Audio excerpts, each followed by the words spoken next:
Welcome to Econ Nerds Live, a celebration and discussion of economics. I'm your host, Matt Hill. With me, as always, Ariel Slonim. Ariel, how are you? How's New York? New York feels like it's fall. It is raining and cold today. Is that the hurricane? All I know is there's a hurricane on the East Coast, but I don't know where on the East Coast. The hurricane is in my favorite spot on the East Coast, in Ocracoke Island, North Carolina. So it's on the outer banks of North Carolina. And it's supposed to be headed out from there into the Atlantic Ocean. So I don't think it's the same storm system that's creating rain in New York, but I could Okay. Different one. All right. Well, I think the plan today, we'll have our usual news quiz. We have to talk, since everyone's talking about it, we have not discussed it, the turmoil at the BLS, the Bureau of Labor Statistics. My favorite government agency. Ariel, do you have a favorite government agency? Ooh, I should have prepped this one. No, I not off the top of my head. Top three: National Park Service, BLS, BEA. I don't know. I'm trying to think of the various ones that actually seem to do something useful. DMV up there for you? No? Okay. No, all right. Not based on my experience at the DMV. We'll talk BLS. We'll unveil a new segment, and then we'll talk about, our consumer surplus, deadweight loss, things that we're enjoying, things we're not enjoying from the week. But I guess let's start with the news quiz. See how I've been paying attention this week or not, Ariel. Okay. So this week it's a 3-question quiz, Matt. So that's what you're looking at. We're going to start off with the U.S. Open, which is ongoing right now in New York. Even tennis. I mean, they're probably stopped for the rain, but otherwise, ongoing. The U.S. Open upped the prize money for mixed doubles from $200,000 to $1 million and scheduled the final games earlier in the tournament so as not to overlap with the finals for the men's and women's singles events. Which of the following groups are most upset about the changes? Singles players, mixed doubles players, fans, or tournament organizers? Man, that's a tough one. I would have no idea. I don't know anything about tennis except that I'm terrible at it. Gosh, I'm just going to guess the tournament organizers are probably most upset about it because it changes with their schedule and they got to figure things out. So this is actually not true. The most upset people are the mixed doubles players. The people who got the huge pay bump. They went from 200,000 to $1 million. That's deceptive. Oh. The organizers changed the rules to incentivize more singles big names to join the mixed doubles event. So the premier team is Carlos Alcaraz, who I think is the world number 1 right now, and Emma Raducanu, if I'm saying her name right. So they're supposed to play. They're now all these big name singles people in the tennis world are playing mixed doubles, which is not their primary event, to win the $1 million prize money, right? They're responding to the incentive to win the $1 million prize money.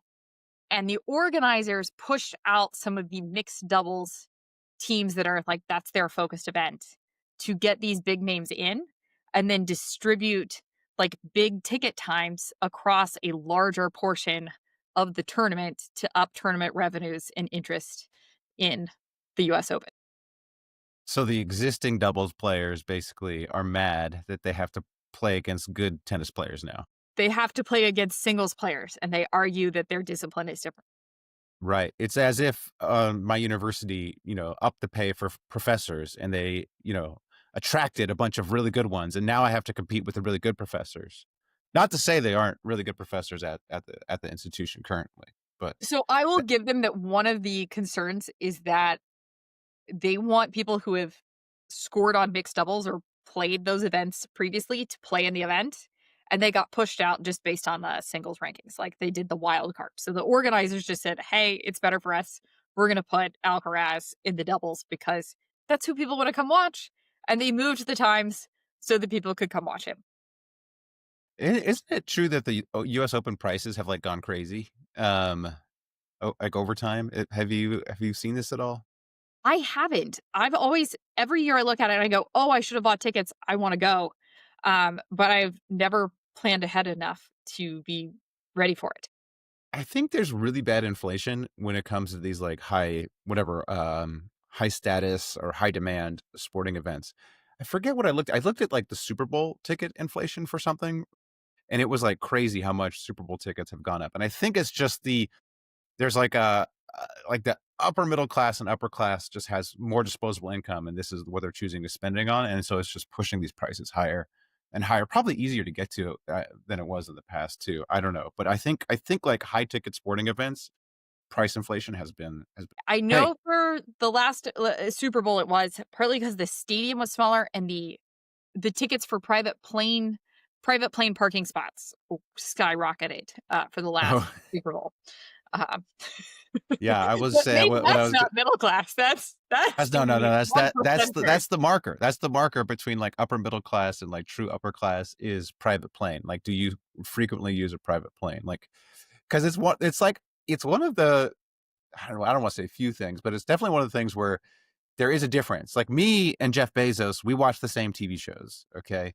Like, whatever, we have the same access to TV shows and movies. I would even say food. Like I eat really good food. Like the food I eat, is delicious at whatever the local restaurants. Like I don't think it's that much worse than what Jeff Bezos eats. But when it comes to plane travel, there is a definite huge difference as I am squeezed into Southwest or Southwest first class. Do you know what Southwest first class is, Ariel? Have I That told you the doesn't Southwest? exist, Matt. That is a It non-existent does. category. It does exist. Southwest first class is you get on first. You're in like the A whatever A1 through 30, right?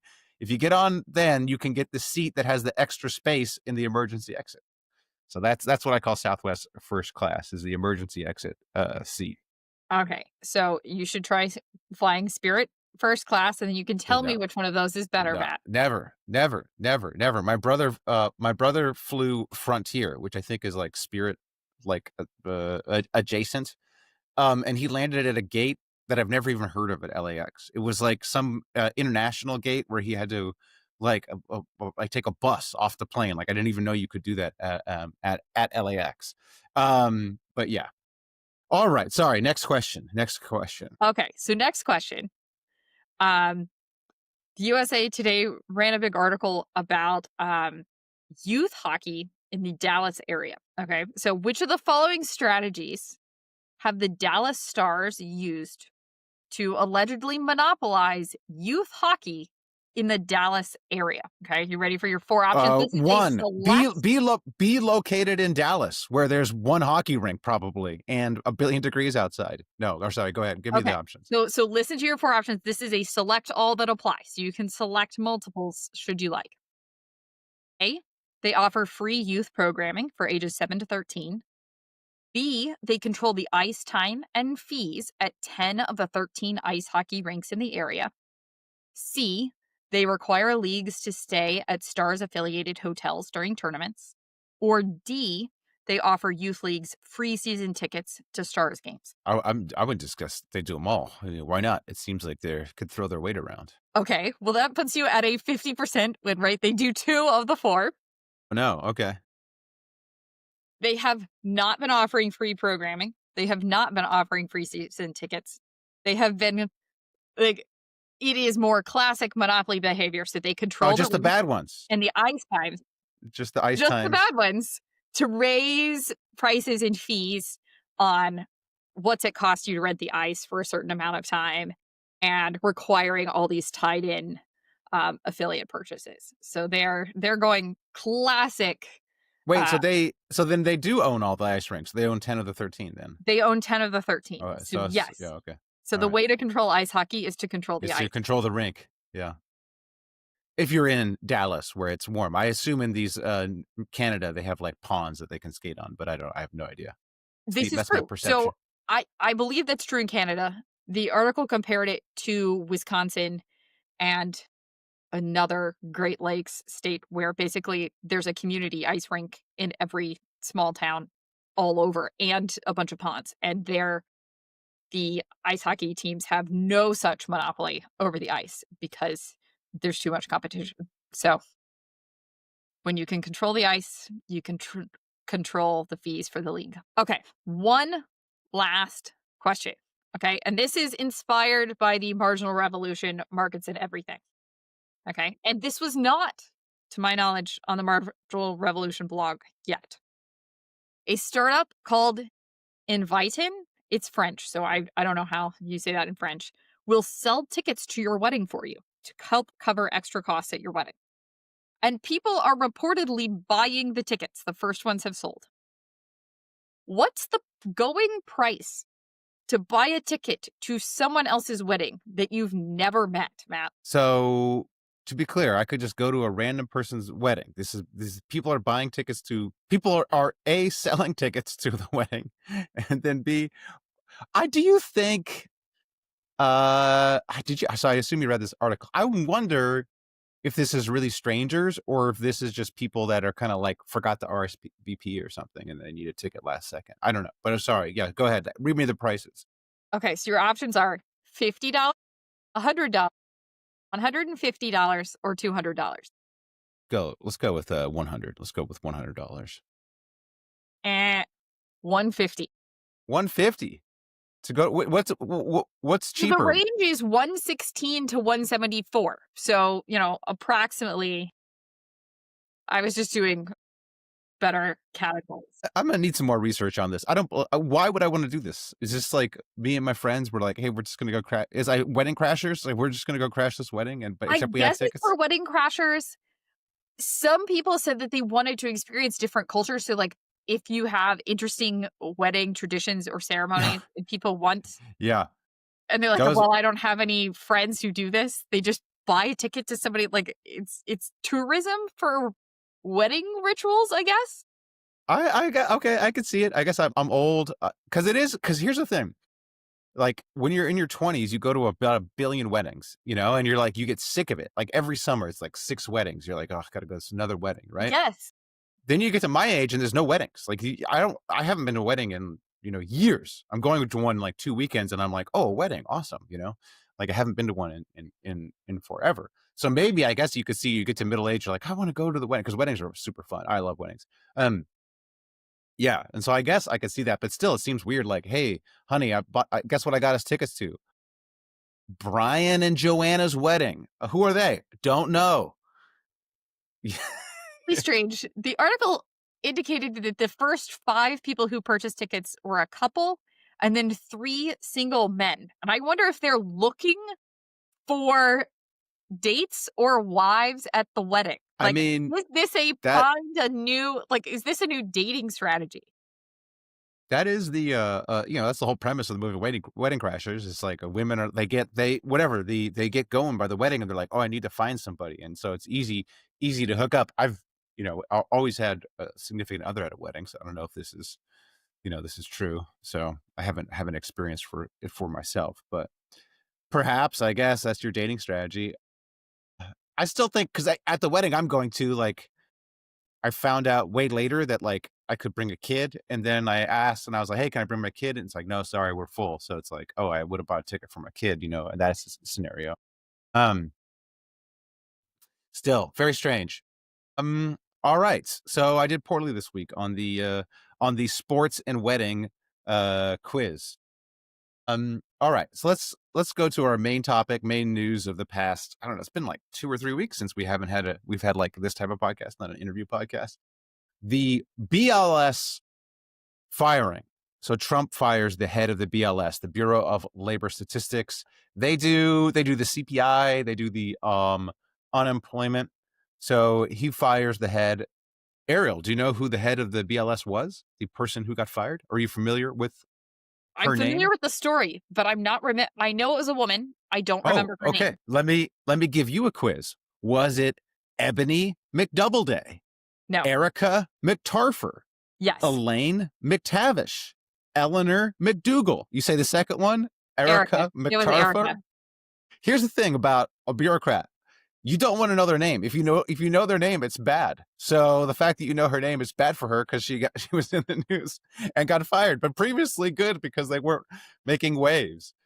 Okay, so the BLS, they get fired because Trump doesn't like the data. Okay, so I would say the left would say Trump fires her because Trump doesn't like the data. The jobs numbers were bad for him. The job revision were bad for him.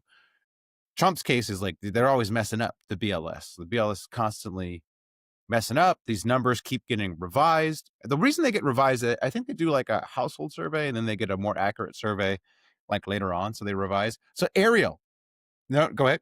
Oh, yeah. So J. Wooten at the Monday Morning Economist did a post about this. Partly they get revised because they get late survey responses. So they update the data in part because not everybody sends their survey back in time. So they revise it as they get those additional surveys that come in late, right? Because nobody's main priority is answering some BLS survey, right? Like if you're running a business and you're hiring, firing people and you're trying to make money, like I don't know if it's legally required to fill out the form, but it's certainly not your I think it is. I think you're supposed to. Yeah, I think you actually are legally required. But yeah, it's not like there's a huge penalty or something. Right. So they send it in late. So most people send their responses in late, I think. Do you want to guess what the average error rate? So this is the percent difference between the initial and final estimate. Sorry, not the average, the median. So what the median, this is the median difference in like the first one that comes out. And then they're saying, okay, this is the actual one. Do you want to guess what the median is? I'll give you, if I put the over under at, I don't know, 0.75%, what would you take, the over or the under? So they're overestimating unemployment. So they'd estimate it as more unemployment. Is that the right way to read the over? Like in absolute value. So like at how wrong are they? So if I say, oh, it's 100, and then it's 50, or if I say it's 2 and it's 1, that's like 100% error, right? Or something like that, or 50%, however you want to calculate, whatever you want to do to start at 1. So like how much off are their figures basically between the first and the final? I said I gave you over under 0.75%. I'm gonna go under 0.75%. 0.29, less than 1% is how off they are. The median error rate. So tiny. This is a very, very tiny error rate. Here, let me show you.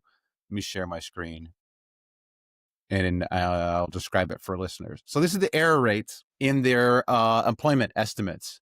This is Gary Wagner, who's a professor, I think in Louisiana, compiled this. And for listeners who are just listening, basically it shows the error rates, and you can see they're generally under percent, or almost always under percent. The biggest they are is 1%, and that was in the financial crisis. And you could see it goes in both directions. So the contention was like, okay, these job numbers were juiced for Biden, and then they've been unjuiced for Trump. But you can see it's like, it doesn't seem to matter who's in office. They go in either direction. So these errors are relatively small, and they go in either direction. So the data looks, if you look at the data, it's like, okay, we have fairly small errors, and it doesn't seem to be systematically biased in either way. At least that's my read of the data. I don't know, Ariel, do you have a different read? No, I think they're pretty small. They go in either direction. They seem to be correlated with more unpredictable events that make it harder to kind of extrapolate when you don't have as many answers of when those errors are incorrect the most, right? So like during the middle of the financial crisis, they weren't updating their modeling. It wasn't working the same way as just a standard, calm sort of month or, time frame to look at unemployment. And we know that this is good data because people whose job it is to make money rely on the data. So like the financial markets move based on this data, which means it's actually new information. So it's not something that's being replicated. There's a few like private reports, like the ADP does a report, but we know that the BLS is actually adding value or adding information because the markets will move, when this report comes out, and the private sector like relies on it, like they like the data. And so this is a true public good in the sense of it's being produced for just to raise the overall knowledge level. Now, in Trump's defense, I would guess, I didn't see a survey on this, but I would guess that at the BLS, there's maybe, what would you say the number of Trump voters were? What percent of the BLS would you guess voted for Trump? I would be shocked if it was above 5%. So like I think most of the civil service, this is pretty, tilted against Trump. I don't know. Do you? But Yeah, you probably have no I wouldn't idea. disagree. I suspect that's, Yeah. I mean, like I said, I think on our very first podcast, I interviewed at the BEA, and I don't think there was a Republican at the BEA when I interviewed them. Now, so okay, so you would say, all right, hold on a sec. This is a partisan place. Maybe they did juice the numbers. Maybe why would they not juice the numbers, right? Well, let me give you some scandals. Let me give you some scandals where data was manipulated. So I compiled some interesting scandals. So we have the VA scandal, Veterans Administration scandal from 2014, Ariel, where they were required to schedule, if a veteran came for an appointment, they were required to schedule it within 14 days. And they just fudged the data. This is a big scandal because people died waiting for appointments, and they would just basically lie. They would just say, "Oh, we scheduled it," or they'd make the veterans go through all these hoops so they wouldn't have to start the clock late. We have the Volkswagen scandal where the cars had to pass the emissions, and Volkswagen had this thing in the cars where they could turn off or turn on. I don't know. They basically gamed the lab test, right? Okay. the sensor, the eco mode, where it didn't emit pollution and use, some sort of, uh, I don't know. I don't know exactly how it worked, but yeah, it was only in that mode during the test. Like it could sense when the test was on, and then the mode kicked in. Yeah, it had it had a test mode where it was It had a test and mode. then it would never use it again. All right, so VW gets in all this trouble. They, when this was discovered, because they were again cooking the books for their emissions. Wells Fargo, I don't know if you remember this scandal. Wells Fargo wanted to push. They said, you need to, to their salespeople, you need to sign up new people. We want people to have 8 accounts per customer. We want them to have all different types of Wells Fargo accounts. And basically the Wells Fargo people started making up people in order to meet this quota. They also falsely duplicated people's accounts. I believe. Oh, yes, they would give you an account, right? An extra account, yeah. An extra account, because my brother got an extra one, right? So he signed up for a Wells Fargo account because he got a discounted Epix Pass when he was a college student in Colorado.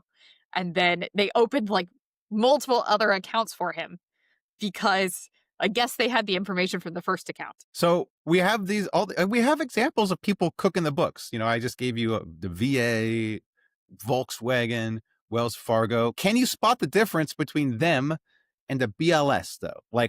In terms of incentives to cook the books? There's no profit motive. Well, I don't know what's going on at the VA, but the other two, right? They're going to sell more things, right? There's some sort of money in cooking the books, which I'm not sure the BLS is not going to get any extra money either way. With their exactly, the incentives are clear. For the VA, by the way, it was a legal requirement, that. There was a law that they have to do it in 14 days. So their jobs depended on it. Where it was oh, my job depends on me hitting this metric. I've got the metrics and I have to hit it. So VA, VW, same thing. Look, if you don't hit this metric, you can't sell cars. Banking giant, the Wells Fargo. Well, the Wells Fargo managers were saying, "Hey, salespeople, you have to hit this or you're fired." The BLS, it doesn't matter. The BLS, it's if the job numbers are bad, okay, we're still the BLS. The job numbers are good, we're still the BLS. We're not whatever getting fired in either direction. Ironically, though, by firing the head of the BLS, now you have introduced that into the system where it's oh, these numbers better be what we want them to be, otherwise I'm going to get fired. But before, the incentives were aligned to just basically you're just trying to report it despite your bias. Like I said, I would imagine they're all partisans of the direction opposite to Trump, but it's their incentive is just to keep their job, kind of keep a low profile. Like I said, not, you shouldn't know who their names are because they're just trying to stay employed, and they stay employed by, okay, are these things accurate? And generally they have been pretty accurate over the years. And unfortunately, now we've introduced that bias into the system. So now we can't necessarily trust these job numbers going forward. I don't know, Ariel, if you have anything to add. Do you know, they tossed around the idea, I believe, about going to quarterly job numbers. But it seemed like people who use this data, right, bankers or finance markets that are looking at the jobs data, they want the monthly data. Is that I correct? think more. Yeah, well, I think more information, just more information, more timely information is better. And as I showed you with that graph, and for listeners, the graph basically showed that there wasn't a huge amount of error, nor was the error increasing. So it's not the case that this was getting less reliable, even though the survey response has been going down. So I think it was 60% before the pandemic. Now it's down to 40% in terms of the businesses that respond to it. So okay, if the data is pretty accurate, it's coming out monthly, I would imagine, but there doesn't seem to be a problem with it. So yeah, I don't know why you would switch to quarterly. Um, the big push would be, let's get those survey responses up. The argument from the previous head of the BLS, or sorry, not the previous head, but the head before, I already forgot her name, Erica McTarfer. The head before Erica was a Trump appointee. I think his name's Bill Beach. And so he was saying that what they needed to do was switch to an online. They were still using like paper surveys. Switch to online, which would require like $10 to $20 million of investment, I guess, or extra investment that they just couldn't get Congress to approve. I believe he said it was he was asking for slightly more what the Pentagon spends on coffee. But like I said, even with the paper reports, it seemed like the data was fairly accurate. But you could reduce a lot of those delays if you just have it in an email and you have to respond online, right? Like then you're not waiting for the post office to deliver mail. No, yeah. I mean, that's the argument. But Bill Beach, the former head, was saying they couldn't get the money for it. Like they didn't have the money for it. But hey, I don't know, Survey Monkey, or maybe do a Twitter poll to these people. It's just, I'm sure obviously you want security and stuff, and that's why it's so difficult to do this. Yeah, and unfortunately, the head, or the new head, the new person being appointed, doesn't have a good track record. His name is EJ Antoni. Do you know what EJ stands for, by the way, Ariel? Elton John? No, it stands for Economics Jazzman, is what I think his actual given name is. No, it's EJ Antoni. And if you go look at him on Twitter, this is always a bad sign. This is a red flag for anybody. Okay. His name on Twitter is EJ Antoni, comma, PhD. All right. This is like my dad always told me, a rich man doesn't have to tell you he's rich. Okay. A PhD holder doesn't have to tell you they have a PhD. If they're saying they have a PhD, if they're putting it out there, bad sign. Hey, and to go up both sides, our former first lady, Dr. Jill Biden, always had to remind you she's a doctor. Okay. That's a red flag. Red flag. Also, her doctorate was EDD, which is basically the equivalent of a GED for anybody who knows anybody who went through, who got an EDD. Not impressive. Sorry. No offense to ED. Actually, offense. Sorry. I don't think we have many EDD listeners. Anyways, so this guy, this E.G. Antoni character, who's a new head, he's making all sorts of mistakes. He had some study where he basically double counted housing to make inflation look worse. Dominic Pino from AEI categorized like all these different mistakes that this character EJ Antoni, our future head of the BLS, has made, and basically he just seems pretty partisan. He's not the type to make a mistake and then admit the error. Like, it's fine to make a mistake. Like, he made this mistake. I'll show it to you, Ariel. I just gotta share my screen. So he makes this mistake right here, and so for listeners, I'll describe it. He is showing the import price index, and he's saying, look, this import price index isn't going up. So he's like, look at this import price index. It hasn't been going up, even though we were told tariffs were going to increase the price of imports. Ariel, do you know what's wrong with this picture? Do you know what's wrong with this inference? It's okay if you don't. I had no idea about this. I'm trying to read this real fast. No, I don't know. I didn't know this, and I assume EJ Antoni, PhD, did not know this either. Tariffs are not in the import price index. They're not added to the import price index. So there's no way that tariffs would show up in this because they're not in there. So yes, you're not going to see the tariffs in the import price index because they're not included. It's like the raw price without any taxes. Now, correct me if I've been happy. I've heard rumors that the strategy to lower your tariff bill is to lower the price on your imports on the invoices. So you can separate out paying for shipping or something, and then you only pay the lower price, and then your tariff percentage is going. If you break out the cost differently, you might be able to lower your tariff bill. Oh, okay. I see what you're saying. So, yeah, like if you put the raw price as lower, and then you say the shipping costs this much or that much, and sort of. If you break out the yes, services from the good, yeah. and you pay for the services separately, the services aren't imported, and therefore you're only paying a tariff on a lower physical good. I don't know if this is true. I'm not a tariff lawyer. You're not an import exporter. I'll be playing poker with a bunch of import exporters actually this Saturday night, so I'll ask them what schemes they have. But I think the general sentiment from those import exporters, was just like the tariffs are all over the place. They haven't really taken effect yet, or they're not sure if they're effect. They don't know what they're supposed to pay. But that was the last time we played poker, which was like 2 months ago. Anyways, my point of this EJ and Tony PhD guy is he doesn't seem to be like a good faith actor, where it's fine to make mistakes. Obviously, I make mistakes all the time, but the good economist or the good scientist will go back and say, "Oh, sorry, I messed that up. My bad. It didn't say what it says." So bad times at the BLS. Anything else on the BLS? Oh, I have one more quiz for you. EJ Antoni, PhD, not a fan of the previous BLS data. What did he call it? Did he call it balderdash, flim-flam, poppycock, or phony baloney?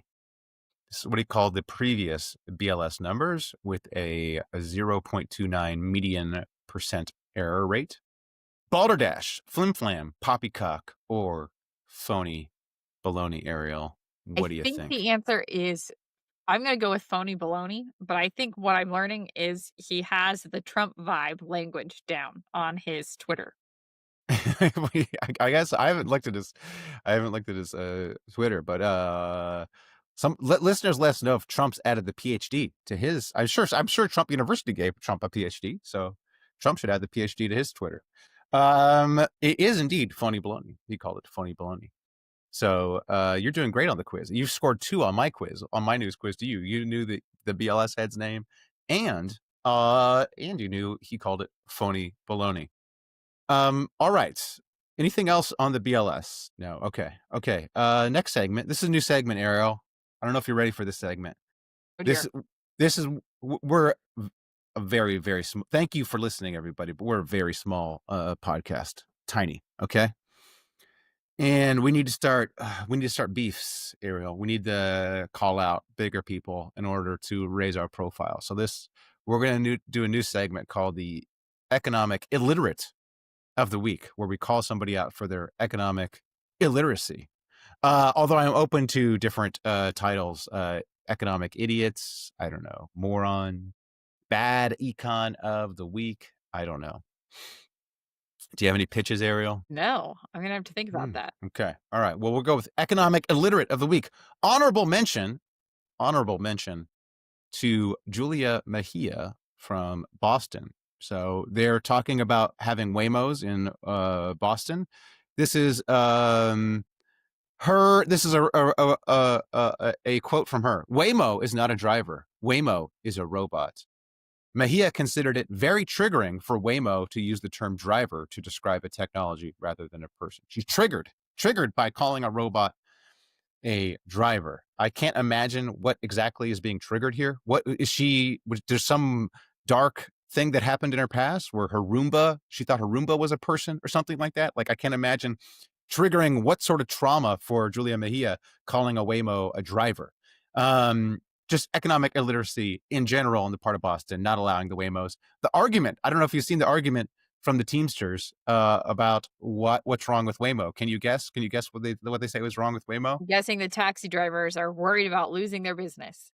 That's the concern, but the rationale, as we learned from the Bootleggers and Baptists video that I made, they're couching it in a safety argument. They're trying to argue that Waymos are less safe than a taxi or a human driver, despite every single study showing that the driverless car is you're much more likely to get an accident in whatever, a taxi, an Uber, a car driven by your 16-year-old niece, which may be a concern of mine, than a Waymo. But somehow they're trying to make the safety argument. They're trying to be like, no, these Waymos are unsafe. Anyways, honorable mention to that. But our economic illiterate, sorry, let me do that again, just so I have it clean. Our economic illiterate of the week goes to Senator Bernie Sanders. Have you seen this graph? Have you seen this graph? For listeners, I will describe the graph. What Bernie has plotted. He has plotted the median home price, and he has plotted the real weekly wage. And then he says, it is insane that the richest country in the world, millions, cannot afford a home, and hundreds of thousands are homeless every night. We need major investments in affordable housing, not tax breaks for billionaires. And he shows this graph where the median home price is increasing, and real weekly wages are staying constant. What's wrong with this graph? Ariel, can you tell me what's wrong with this graph? Okay, so maybe it's, have we adjusted the home prices over time? So it is, to be in his defense, it is adjusted for inflation. It is adjusted to, typically these things would not be adjusted for inflation. Okay, are we going with this weekly wages though? What's the difference between, so we haven't adjusted for mortgage rates. What's the mortgage payment relative to the monthly take-home income? But we'll get to that. But just look at the graph, like real weekly wages. He's plotting them on the same axis. Like a real weekly wage is going to be a couple $1,000s. A home is going to be, hundreds of thousands of dollars. It's if I plotted like grains of sand and number of kids I have on the same axis. Like, of course, you're not going to see any difference in the number of kids I have over time. Because it's tiny in comparison. Like there's no way, even if like real weekly wages were tripling or quadrupling, because of you're not using a secondary axis, like of course you're going to see nothing. Like this is like a really, really bad use of statistics. Now, what you're asking for is like, what if we're going to be honest about this? If we want to actually look like, on the affordability of a home, what you want to do is something like this. And shout out to Noah Smith, who I took most of this from.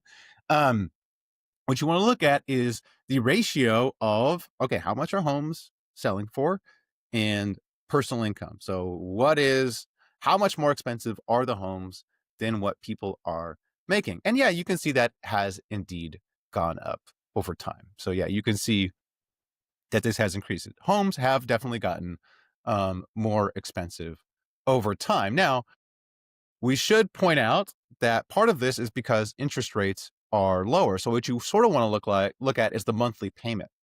And so if you look at the monthly payment, that we're about where we were in 1980. So the monthly payment of a home is about as affordable it was in 1980. It's actually going down because those interest rates are going down. And so your monthly payment is a component. What's in there is the home price, but also interest rates. So when interest rates were going down, like the monthly payment, even if home prices were going up, your monthly payment could be going down. And that's actually what was happening. It's only recently, as home prices have stayed high, interest rates have gone back up, that they've become less affordable. But we're still on the monthly payment side. We're still about where we were in 1980. Where things have really gotten bad is the down payment required.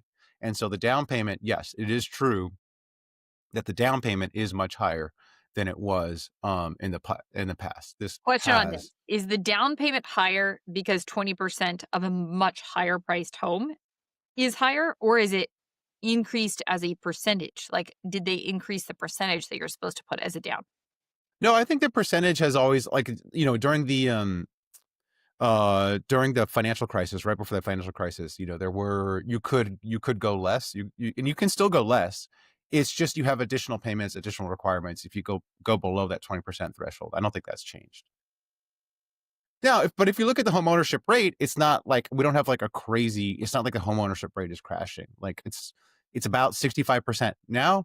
It was 65% or 65.5% in 1980. So the home ownership rate is crashing. So I would say, fact-checking Mr. Sanders, your graph is incredibly economically illiterate or statistically illiterate.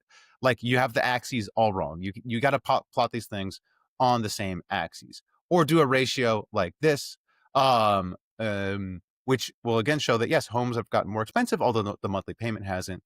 Which really is difficult is that down payment has gone up, and indeed we have seen that the average age of the home buyer has increased rather significantly over the past 5 years. It's gone from 33 up to 38. So yeah, it does seem like young people, it's more difficult for them to afford that down payment and get into their first house. However, we haven't seen this massive crash in home ownership rate as of yet. So economic illiterate of the week, Bernie Sanders, for this graph showing median home price going up and real weekly wages staying the same. So we'll see. We'll be beefing with Senator Sanders. We'll see if he beefs back with us. I'm sure he's really busy. I'm sure he probably is constantly on X.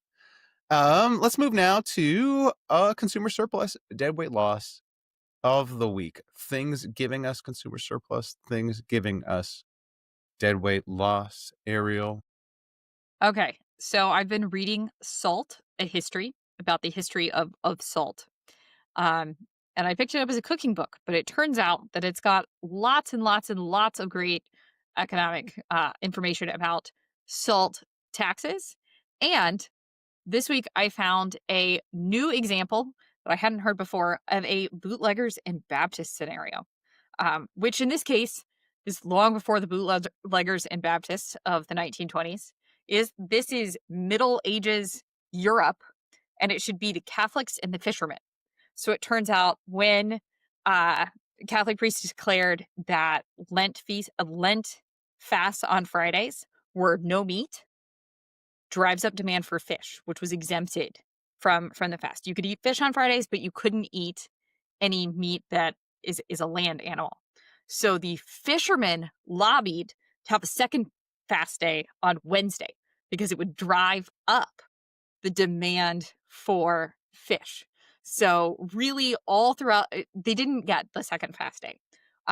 But what was going on here is an example I hadn't ever heard of this alliance between, right? So the Catholics are saying, you need the fast on Fridays, we're not doing meat.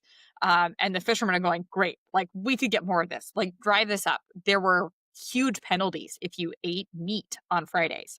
And so that ensured a very steady demand for these fishermen. And of course, to get all of this fish to peasants all throughout Europe required huge, enormous amounts of salt to preserve them. But it was an example I didn't know before of bootleggers and Baptists, which I think the Catholics would probably be offended at being determined. They call the Baptists, but they are the Baptists. Baptists here, but the Baptists. In this example, the speaking of salt and fish, I did an ocean swim near my house. There's a big ocean swim every year. They swim from this Hermosa Beach Pier to Manhattan Beach Pier. It's about a 2-mile swim. So I did it this year for the first time. This is the competition you were training for? I was training for it. And felt very proud of myself for finishing the swim. Until I finish the swim, I get in there and I hear the announcer. The announcer announces who's finishing because they have you have an electronic thing, right? So I finish. It's like, oh, Matt Hill, and it says my age. I'm not going to reveal my age on this podcast. And I lay down on the sand. I'm like exhausted and I'm feeling good because I finished. And then, I hear Brian McPherson, 83, finished right after me, an 83-year-old. And then I looked at my time and I was like 700th out of 800. And I was like, well, it's an accomplishment to finish, And no, 97% finishing percentage of the people who start the race. So, but this doesn't tell you how many people choose not to start the race because they know they can't finish it, right? So this is Yes. correlation maybe of people willing to get in the water are confident they're not going to drown between the piers. Yeah. Well, yeah, this is why I say often when you're talking about history or living conditions or something like that, the question that always should be asked is compared to what? What is the relevant comparison group? So compared to the 80-year-old that finished after me, probably not great. But compared to the average person that did not enter the race, I guess I should be proud that I finished. But I did swim it with friend of mine, or he's more an acquaintance, but it's whatever. The guy who got me to do it, he finished, I think, in like 43 minutes, and I finished in like an hour 10. And so it's like, it was like, he was like already had eaten, it was chilling out and like totally fine by the time I got in, and I was like freezing. I don't know what it was. I was freezing. I was like couldn't stop shivering. Meanwhile, he's just like chilling, and so all our wives are there, and they just, "Are you okay?" Kept asking me, "Are you okay? Are you okay?" Because they're like, "Well, he looks totally. The other one looks totally fine. The other husband seems to be handling this much better than me." And I think they just went back to the beach, and I was like, I need to go home and lay down. So I just went home and laid down. And he's like 5 years older than me too. So again, I'm gonna train harder next year. Is the punchline, Ariel. You need more food beforehand too. It sounds like your body like used every ounce of energy and had no more left. I ate significantly, and I had these like energy gummies that I ate right beforehand. So I was gonna say, do you pack? I know runners pack them but like, do you pack a Ziploc baggie and like eat them like 1 mile into your swim? You know, like froggy gummies. I was gonna do that. I put them in my Speedo. I don't want to give listeners a image, but I stuffed the gummies in my Speedo, which had other benefits. But yeah, so no, but when I was swimming, I just found that I just wanted to keep swimming. Like I didn't want to stop. Like I couldn't. I actually I almost physically felt like I couldn't stop swimming. You're just sort of just going.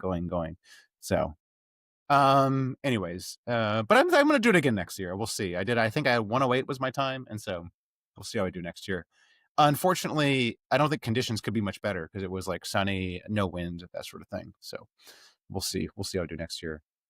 Let's see, any more consumer surplus, deadweight loss, anything from our personal lives. I will say I had a birthday, and I know economists famously hate presents. So stereotypically, they don't like presents because the whole idea is, all right, somebody buys you a sweater, say for $40, or say I buy a sweater. If I buy a sweater, when I'm buying it, it's a voluntary transaction. So I'm saying I value this sweater more than the $40.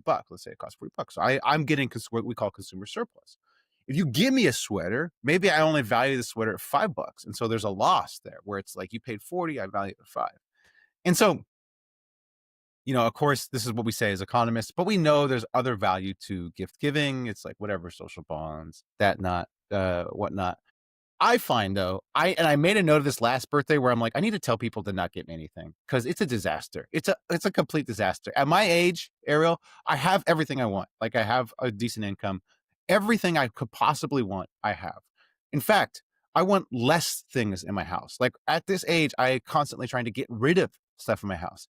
So like I need to really seriously do this next year where it's just need to tell everybody, do not buy me anything. Like, yes, son, if you would like to make me something that's cute and whatever, and a keepsake, that's fine. But do not buy me anything. Because literally, Ariel, I don't want to call anybody out, but a couple of things I got, I just directly put in my garage. I moved it from when I got it to my garage to my Goodwill pile. I didn't even open it. I was like, all right, I have no use for this. I will never use this. This is something that will make my life actively worse if I were to use it. So I'm moving it to my garage. Okay. Do your friends not know that the only thing that you would want is Legos? Like they should just go in no, on a big Lego see, gift card. this I'm at a point in my Lego journey where A, I have enough Legos, but B, I know all the hacks to buying Legos. So when you buy Legos for me, I know that you paid too much. Like you paid too much. And again, I have everything I want. If there's Legos that I want, I buy it. So yeah. Then also my friends, I don't have any friends. I'm talking about family members. Now I'm calling out family members who bought me stuff. So yeah. Next year I'm gonna say just don't buy me anything. Just come hang out. Happy to hang out. But I just feel bad pretending to like the gift and then being like, why that? Also, it's like there's a depression where it's like, does this person not know me at all? Like why would they think I would ever use this? Like anyways, yeah. So I know I sound like a horrible person complaining about gifts. I'm just telling people, save your money. Save your money.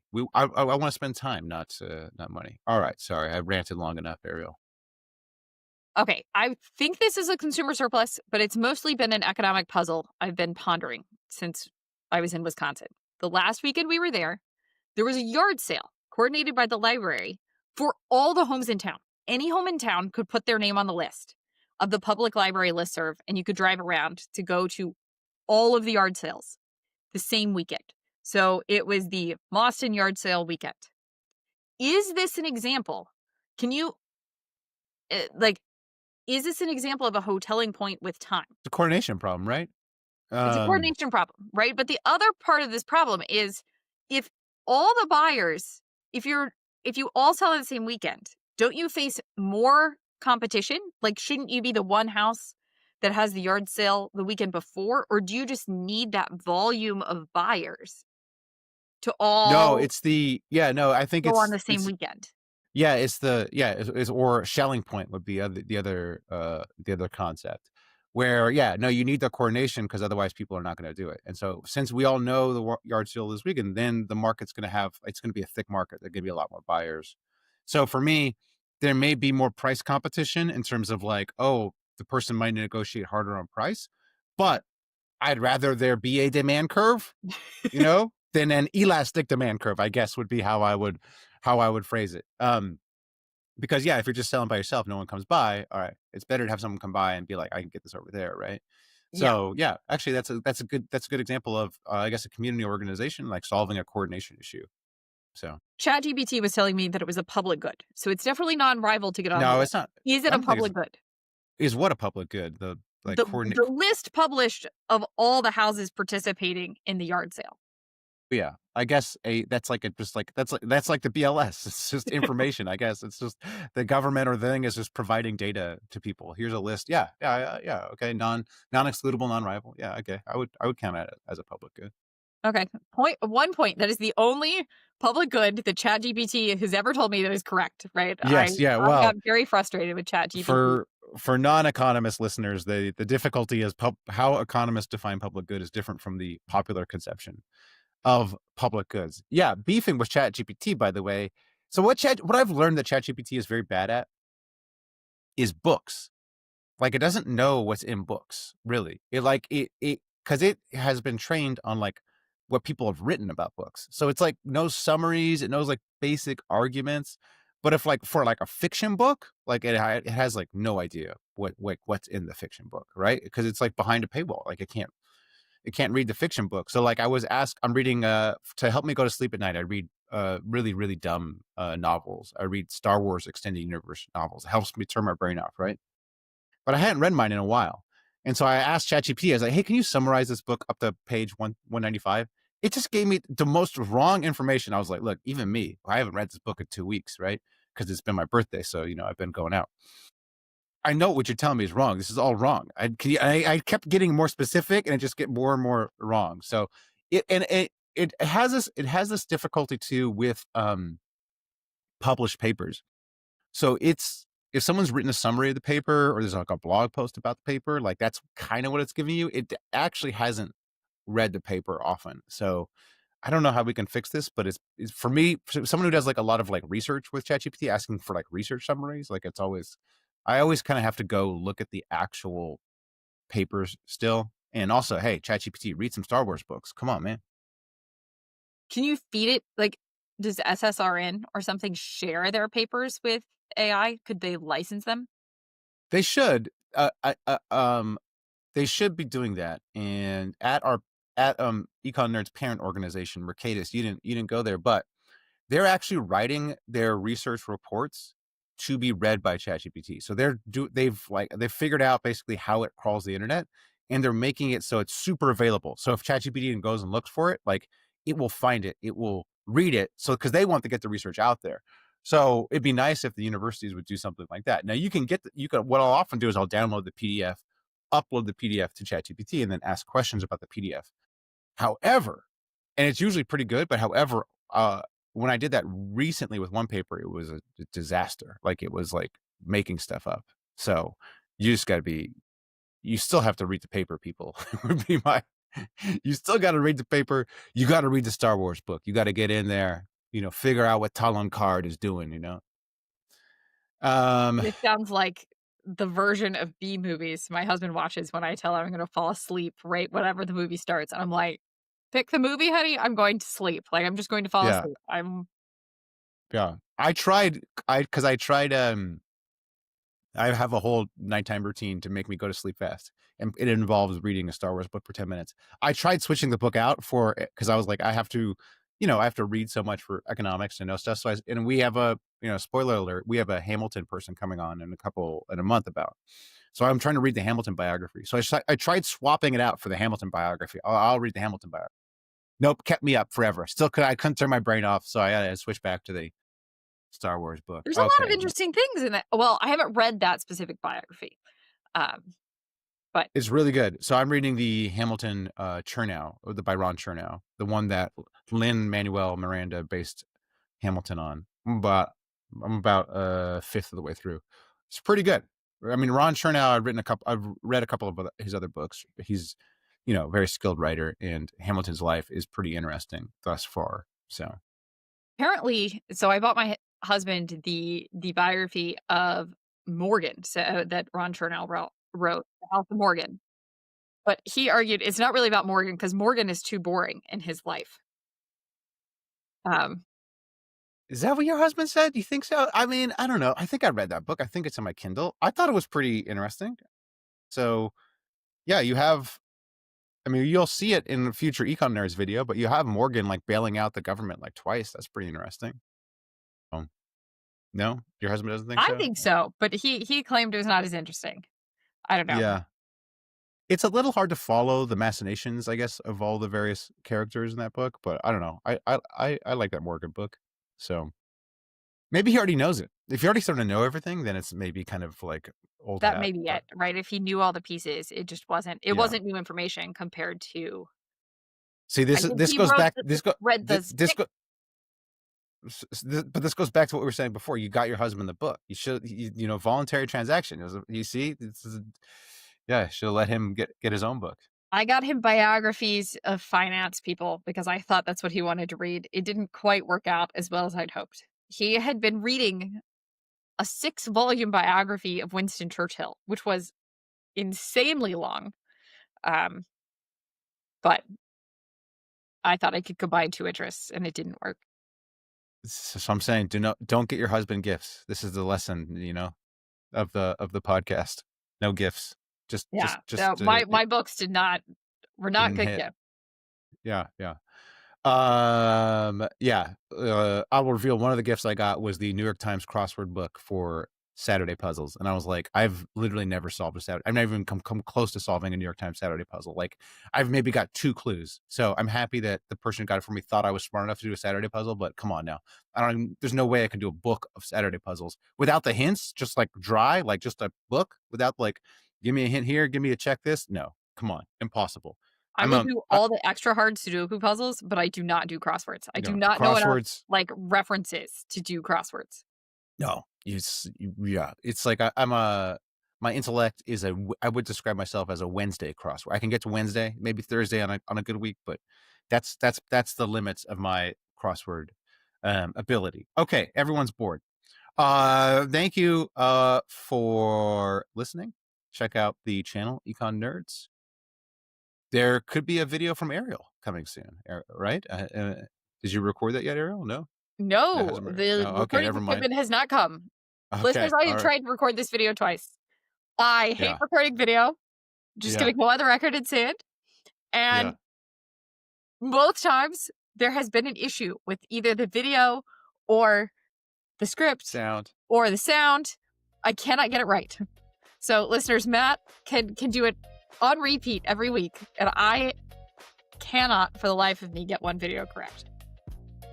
All right, never mind. No Ariel video coming, but at some point in the future, there'll be an Ariel video. Thanks for listening. Check out the Substack. Check out the channel. Like and subscribe. All that, and we'll see you next week. We'll be talking about space.